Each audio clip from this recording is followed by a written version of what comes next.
Right, welcome to another live edition of the John McEntyre Show. I'm John McEntyre, and I have Andrea with me today. We're actually doing a continuation of our creating a solid financial foundation. So today is part 4 of creating a solid financial foundation. And before we get started, I want to share a wallet win for us today, Andrea, and that's um, had someone to pay back a daughter paid back her mom $4,000, paid back Wow. a $1,000 loan, and she said she finally felt like an adult that all of her siblings they had all borrowed money from mom and never paid it back and everything, and she just didn't like that feeling of feeling like a child, even though she was over 30 years old now and had a job and a family of her own. And so paying it back actually made her feel empowered now with her money. So that's a good wallet win all the way around.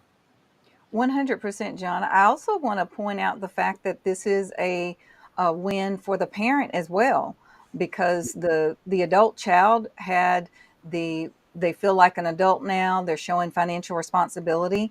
The mother that the money was borrowed from also feels like, yes, I've done something right. I've laid the right foundation. That at least one of my children is showing sound responsibility. So Hmm. there's Yep. multiple wins within that example. So um, that's Yeah. a great wallet win. Yeah, you get that a lot when people pay off. I mean, all of us, we all feel a little bit more power when we, pay off something, or some people that haven't built the habit or working on building the habit of, paying their bills every month. They always say, yeah, every time I do it, I feel a little bit better. I feel a little bit more powerful over my money, like I'm actually taking control, which you are, and that just shows just how much control money has over your life, even though people don't want to admit it. That Yes. is just how much power money has over their life. And so when they do make a payment or pay off a debt, cut up a credit card, it's always the same. I had that feeling of empowerment. So, Absolutely. so all right. Well, we're going to get into part 4 of creating a solid financial foundation. And so then we'll come back and we'll do answer a couple of questions. I think you said you had a very good question to come across. So when we come back, we'll answer that question. So enjoy the part 4 of creating a solid financial foundation.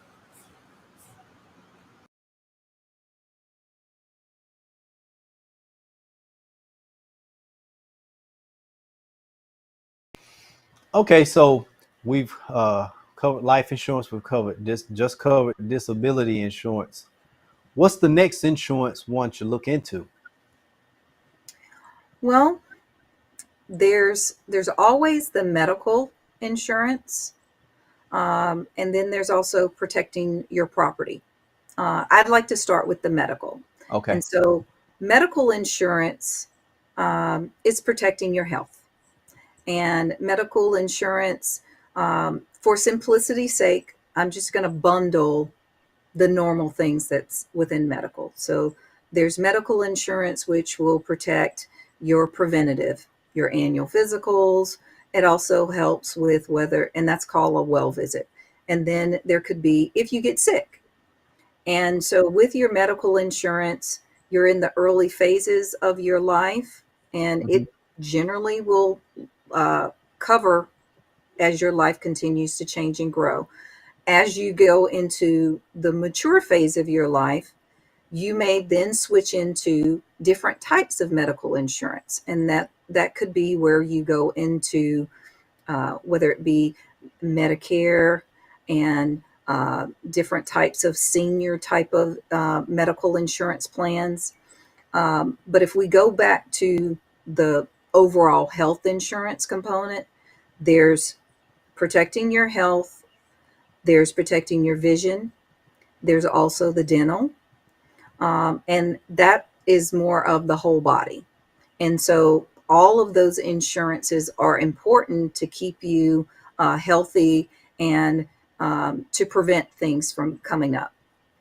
As situations may change, your health history may change. Let's say you're either not as active or you are predisposed to, family type of health conditions, whether that is cholesterol, blood pressure, diabetes, or different types of cancer. Those type of things that happen along the way will impact how often you're going to the doctor, medications you may be taking. So, um, the type of insurance that you start when you are healthy and young and don't have a complicated life, um, it could be a basic insurance plan, and you're just going to your doctor whenever you remember to, or just basic things. As your life gets a little bit more complicated, let's say you're married and you have children, you need to make sure that it's in place, that it's going to cover for when there are bumps and bruises and broken bones, or um, adventurous kids who break crowns when they're in second grade. Whatever those situations may be, that medical and health, that's under that umbrella. As you move through the latter half of life, then you're looking at, okay, the type of insurance that I originally had, I still need that, but now I'm on more medications. I still need to make sure that I have my vision and dental in place. And so that's where you may come into um, Medicare, Medicare Advantage. You may see supplemental type plans, prescription type plans.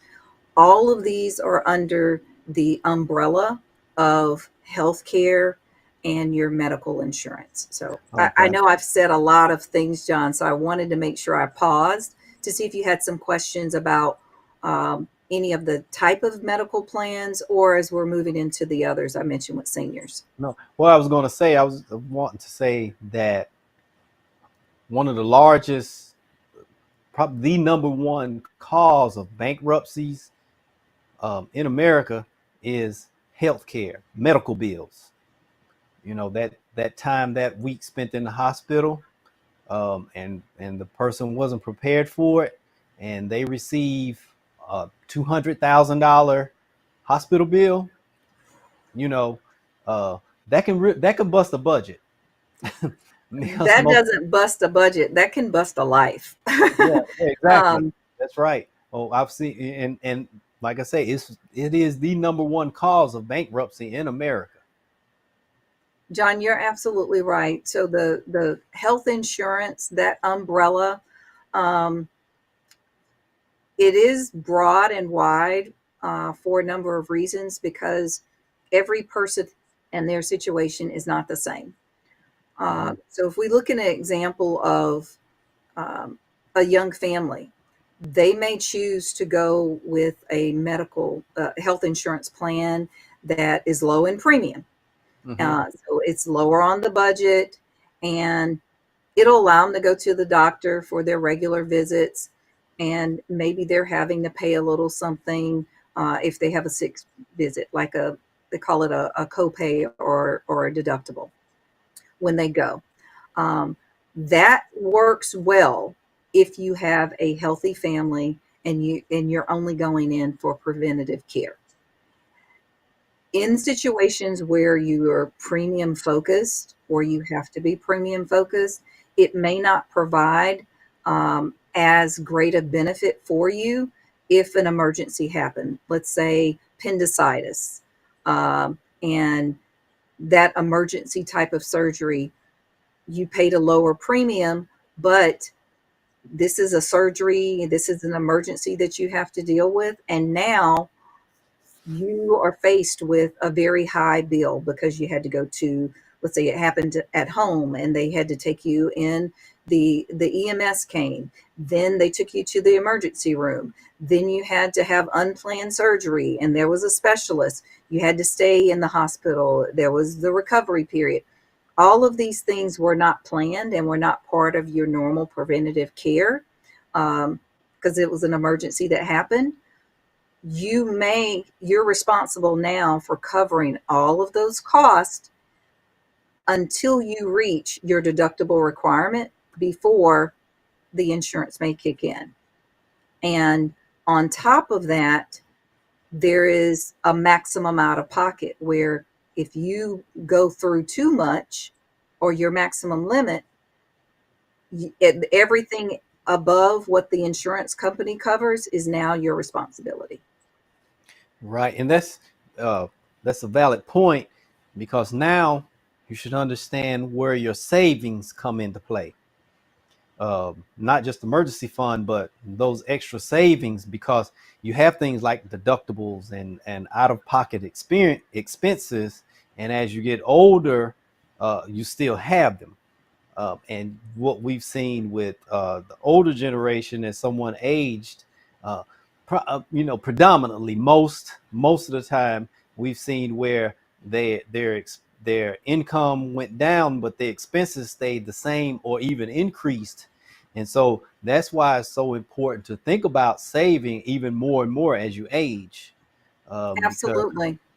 yes. Absolutely. So health insurance options recognize that that's a big cost, and you may have a flexible spending account which allows you to have x amount of dollars, that you use it or lose it in most cases, that are allotted for the year, that will help with your co-payments, that will help with covering your medicines.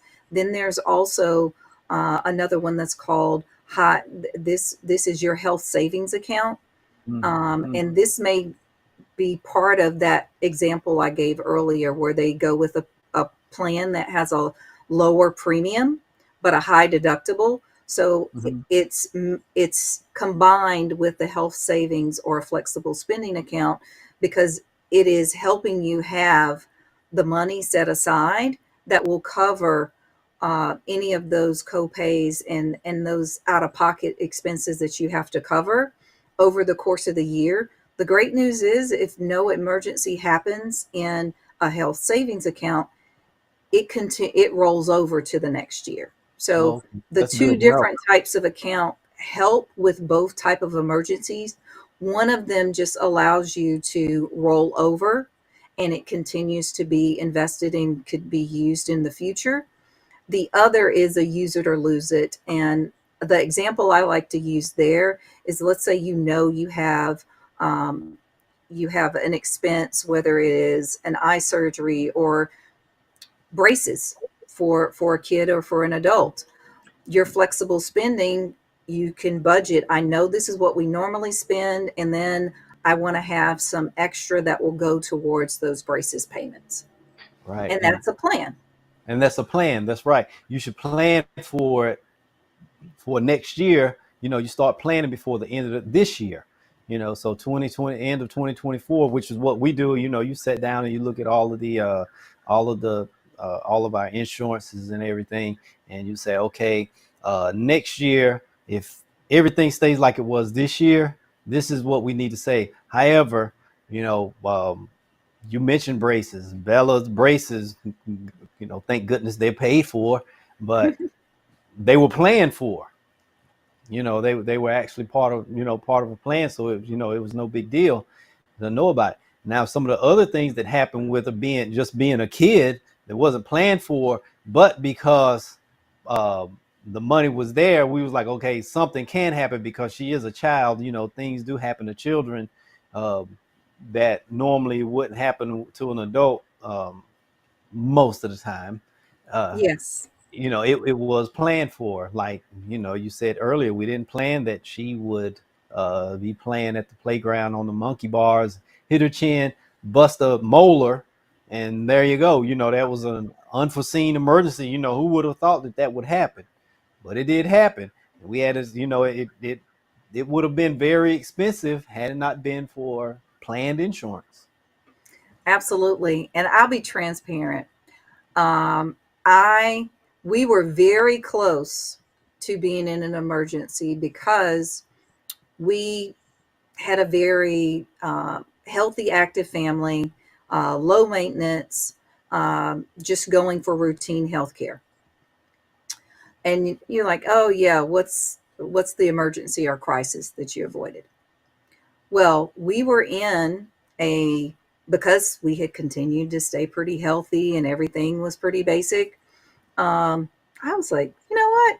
we can stay with the lower premium in the high deductible plan, and we'll still have the money saved there. But it's okay if some of the benefits are scaled down a little bit, that we would have to pay more if we went to the doctor, if we had more sick visits. Well, an emergency did happen, and we ended up having to have follow-up visits, um, going to the doctor for not preventative, but because of rehab, and from an injury, and having regular doctor visits, and those became out-of-pocket expenses, and it was above what our normal situation had been over the last couple of years. And then one of our friends, their child was playing and they broke their arm.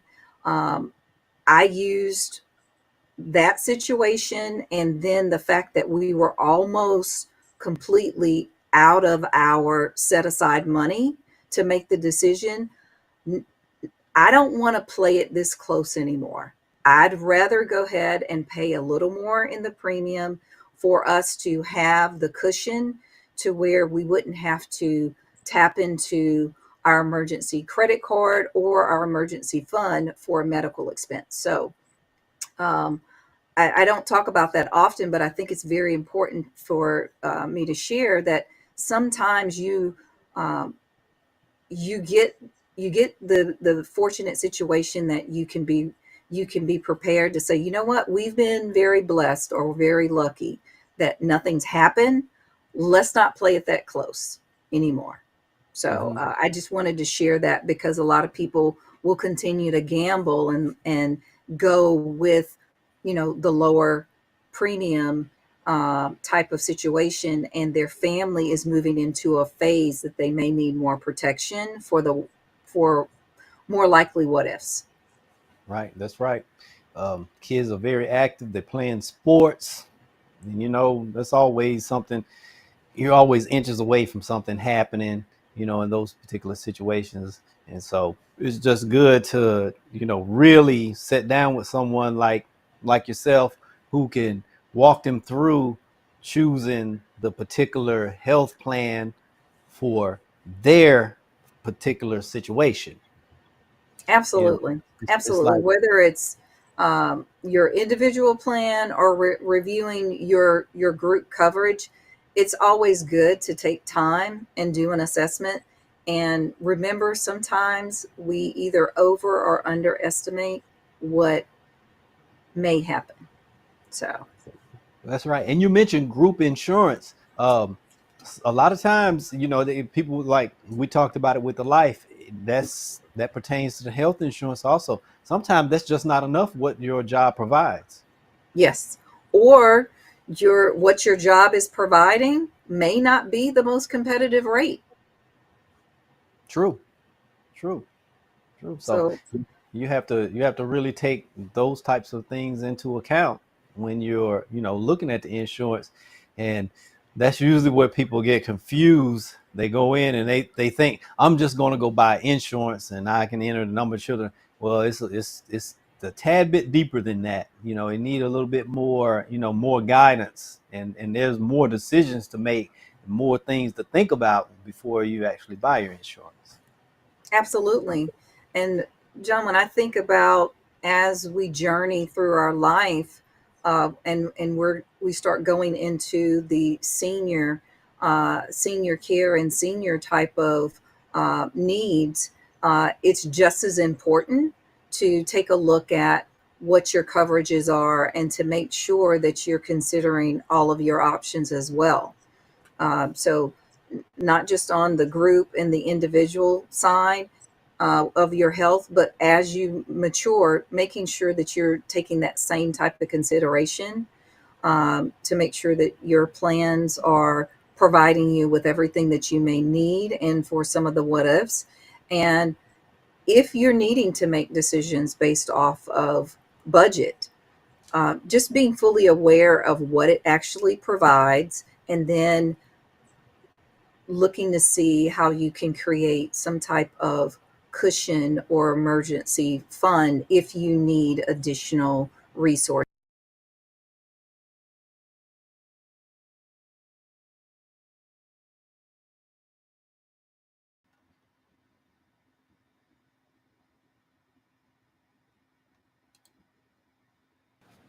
Apologize for the technical difficulty there.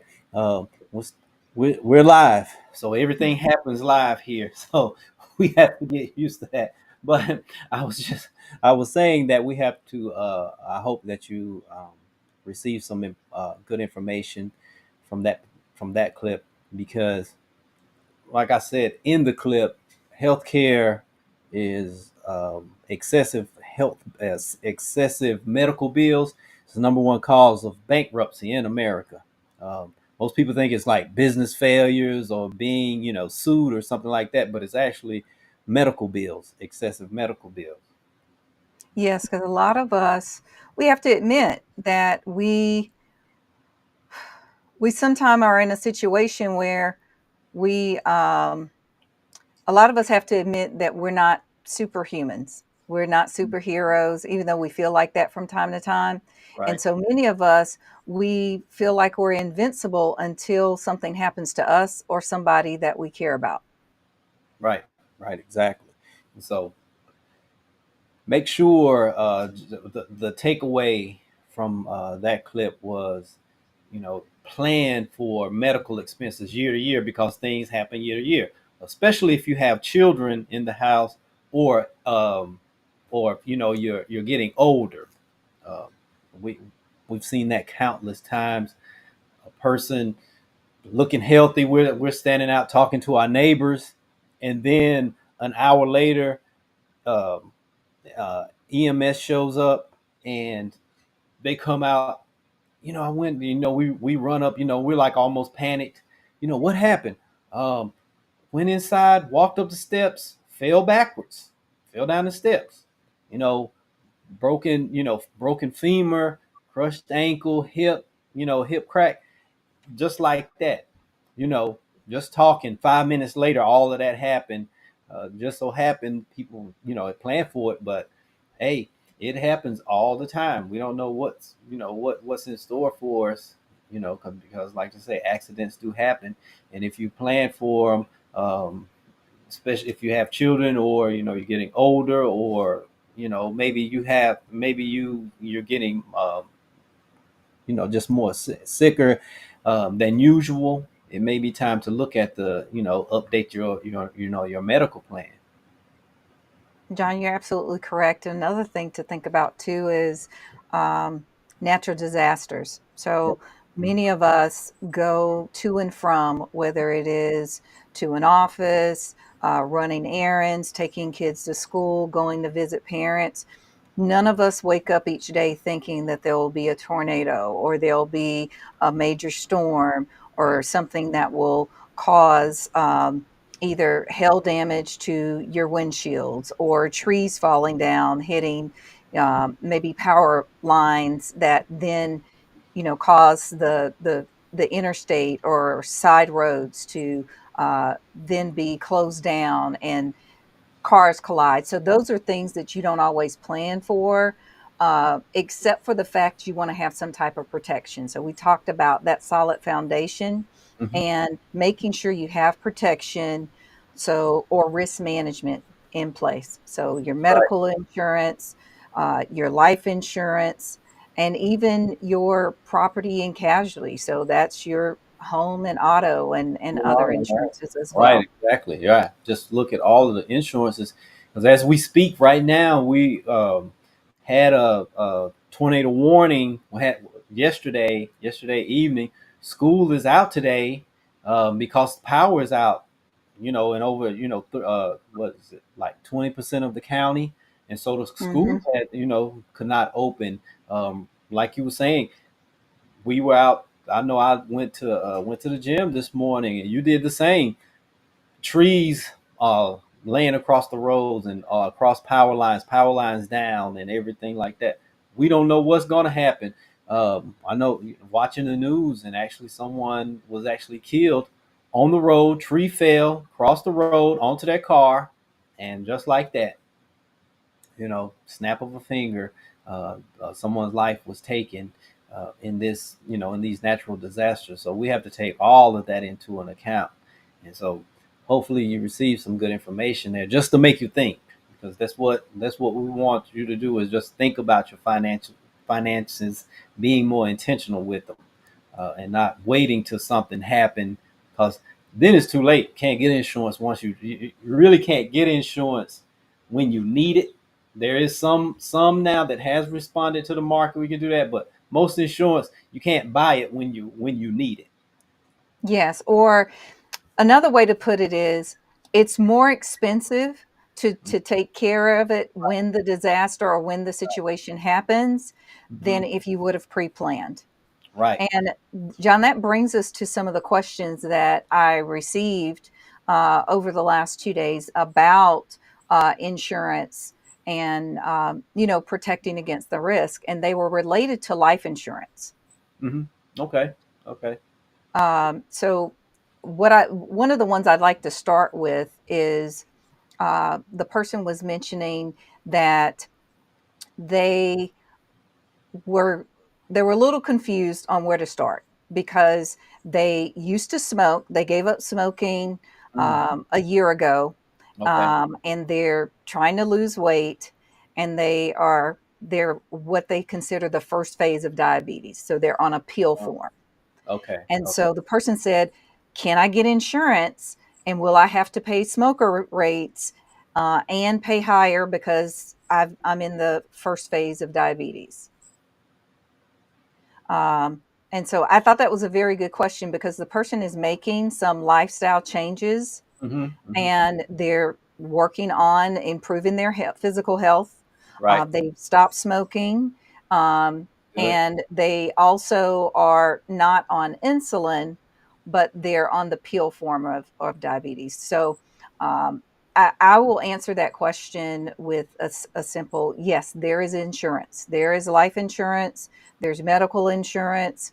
There's insurance for all of those situations, and there are some companies that may specialize or have um, different types of protection Mhm. that is for situations like that. So, if you're a smoker, there are some good insurance companies that, and we want to put under the umbrella if you smoke actual physical pipes and cigarettes, or if you're a vapor, because some Mhm. people don't consider vaping as smoking, but it is a form of Right, smoking. and it is beginning to cause health problems. Now it has been out there long enough. People have been doing it long enough to where doctors can come to certain conclusions, and they're seeing my doctor, my primary care physician. We were talking about that.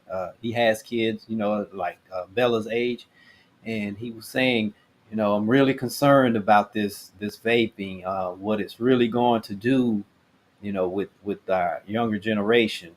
And I thought about it, and he was talking. He said, "I bet you guys really think about it on how it's gonna the financial ramifications of vaping. It's going to take a while, but it is coming. It is coming." So, Absolutely. I would recommend someone to look at vaping as if you're a smoker. yep, yep. So if you're looking from a medical insurance, that way you're not surprised. It's better for Right. you to be prepared that it will potentially cost the same as someone who smokes than for you to think you would not have any type of additional cost and then have a sticker shock. Hmm. So That's a I good point. mentioned being prepared. Right. That's a good point. Hmm. So that situation had two type of health concerns, but I want to bring into more than just one. So there are insurance companies and types of protection policies Hmm. that will be specific that are great for smokers or those who vape, those who have HIV, those who have had cancer. There's even policies that are good for individuals who may be healthy, overall healthy, other than maybe they are considered outside the normal or the standard physical size. So a good example of this, and I hope people aren't offended, but this is just how it works. You don't have to be um, morbidly obese to be Mhm. considered overweight.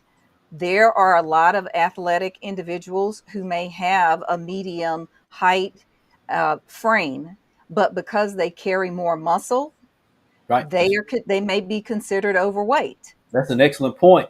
On chart wise insurance charts, LeBron James is obese. He's considered obese, even though in those particular cases. And I remember I had to go through that. I actually had to go through that. At the Hmm. time, I was much heavier. Did not my body fat was low. I was what 10% body fat, so I really didn't have a lot of body fat on my body. But the guy, the insurance that we got, we had to go through the health visit. So someone he came, a guy he came out to visit with me, and he was looking. He was like, "I need to make a phone call." That was my first, that was the first time I had witnessed that. And he called the insurance company. He was like, he is in excellent condition for his age. He looks younger than what he is. So we have to give him the premium rate, the premium rating, uh, because on the and once he got off, he actually had to sell it to the company, and it went through. I actually got a real good premium because it was going to be high. But then once he called in and did his part, it became more economical for us.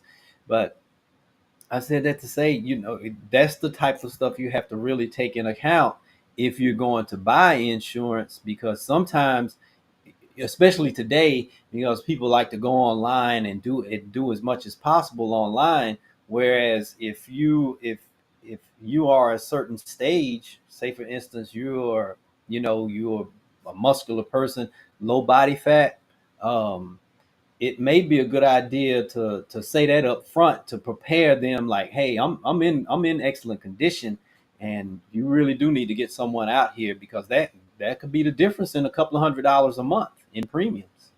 Easy. John, you brought up a couple of points. So the example that you were given, the person who came out, they're a medical examiner, The and medical, so right? depending on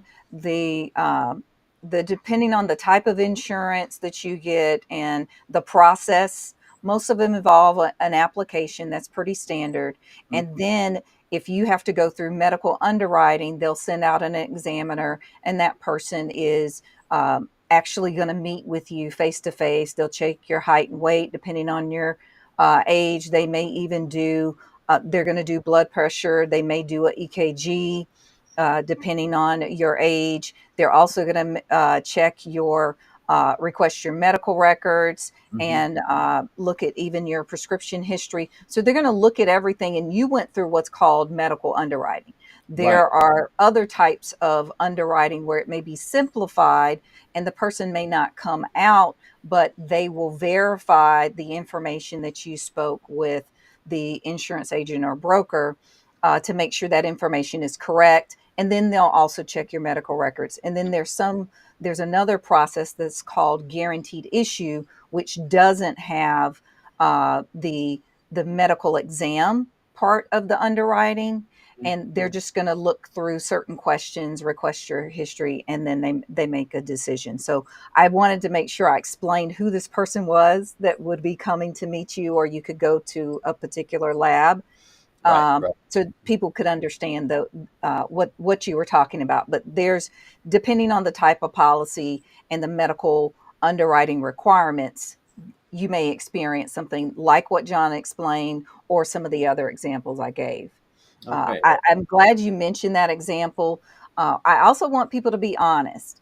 Um, you mentioned an example of just carrying more muscle and being very active and being healthy.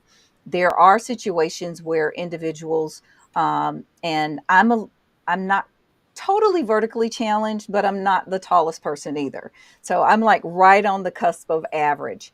And me being me, me being a half an inch taller or shorter could make or break the difference between where I'm classified as being the right height and weight. So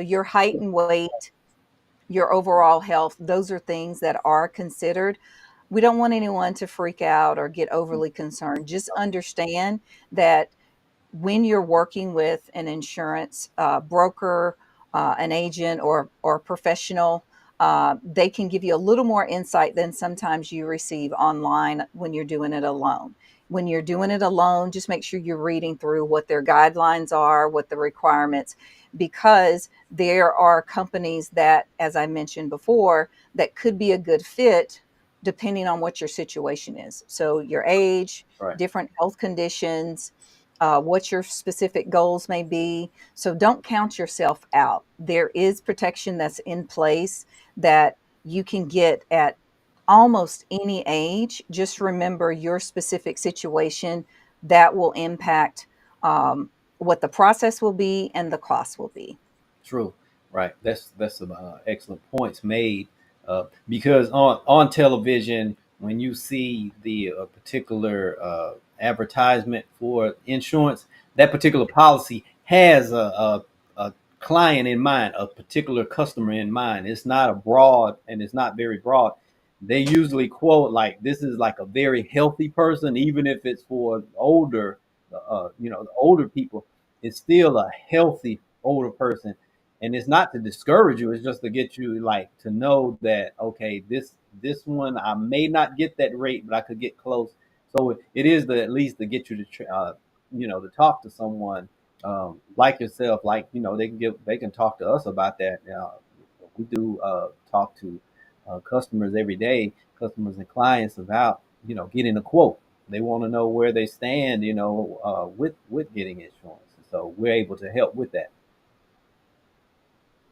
Absolutely. So I recommend to always, just like you're getting your annual visits, to make sure you're healthy and active every year.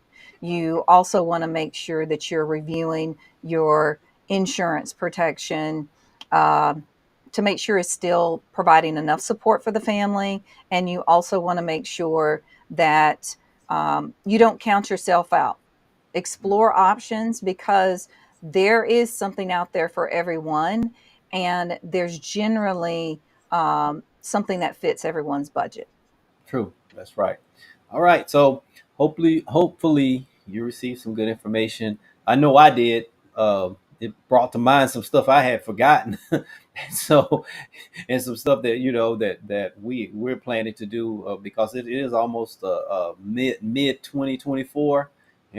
What, 45, almost 50 days. We'll be halfway through the year, so it's a good time to actually look at those particular areas of your finance. And actually, with it being May is Disability Insurance Month, so it's a good time to look at your disability policies if you have one, and if you don't have one, it could be a good idea to talk to a professional like Andrea. You give us a call, and we can discuss disability insurance as well as all of the other insurances. So, if Andrea, if you don't have anything else, we're going to end it here. Another live edition of the John McEntyre Show. So if you have anything to say, you want to talk to the audience out there. Yes, I want to encourage everyone to continue to send in your wallet wins. We want to hear those. Though it may be a small step for you, or maybe it is a major step, we want to hear those wins because it's encouraging, and you want to celebrate. Celebrating those wins does not always mean that you go out and spend money. You celebrate, you acknowledge the great work, and then it's on to the next particular activity, goal, adventure that you had in mind. And Hmm. then for those of you who have wallet wins that include paying off debt, remember what you just achieved. Take that and apply it to the next one. And Right. then for those who have questions, please continue to send those in. We appreciate them. Oh yes, most definitely. And going back to the wallet wins, we want you to celebrate, and we want to celebrate with you. We want to Yes. celebrate your wallet win. That's one of the biggest things that we enjoy the most, is celebrating with our clients and viewers the wallet wins that they are experiencing on a day-to-day basis, because that's how wealth is actually built. It's built on a day-to-day basis. It doesn't just happen. unless you hit the lottery or something like that. But even then, you still have a lot of work to do. So, okay, well, with that being said, we're gonna close it out. Tune in tomorrow, same time. We will be back live with the John McEntyre Show. Have a good one.